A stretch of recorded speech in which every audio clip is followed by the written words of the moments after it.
It's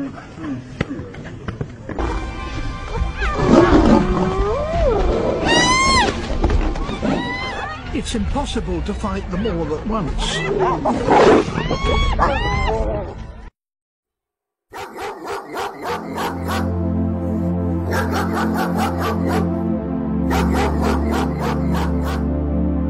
Төрем ұқсас жаралса да қасқырмен, ит боп жүрмін кездерімнен ес білген.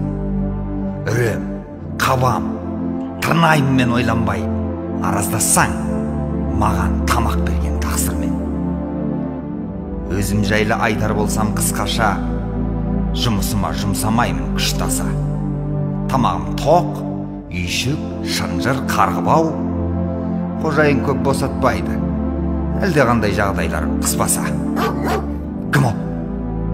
Кім ол? Шықпақ болған шеруге, дәті барған тақсырма қарсы келуге, қожайынға адал болу менің ұлы міндетім. Жақындап көр, дайын болсаң өлуге. Қане, қайсың жедел қанға бояйын, талап жұлып көздеріңді жояйын. Қожайыным айтақтаса, кемпір мен шал екі қабат қатын деп аямайын, бірден айтып қояйын. Кейбіреуге жақпаса да қылығым, жалау парыз қожайынның аяғын, искеу парыз шұлығын. Туыста жоқ, досым да жоқ жалғанда, мен итпін ғой, қызметтің құлымын. Бірақ менің қожайыным бір түрлі, ұнатады атақ мәнсәп жылтырды, ұнатады зәулім сарайды, ұнатады жап-жас сұлу сылқымды. Жақында біреу ұл туды, әрбір сөзі бір әдеби туынды, ұнатады тәтті тағам суыңды.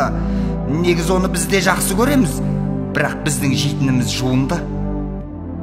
Сонда да оны қорғайыммен, кездессе де жолдан оқ, бұйырсын ол айтақ, оңға, солға деп, жуындыға құл болдың деп, жазғырғандар жазғырсын, кейбіреуді ол да жоқ. Маңызды емес заңның ақ пен қарасы, ал мен өстіп күн көшемін шамасы.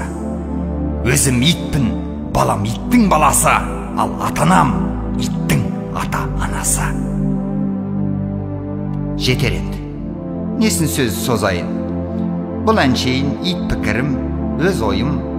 Тақсырыма адал болу жет атамнан аманат. Сен аман бол. Жасы, қожайын.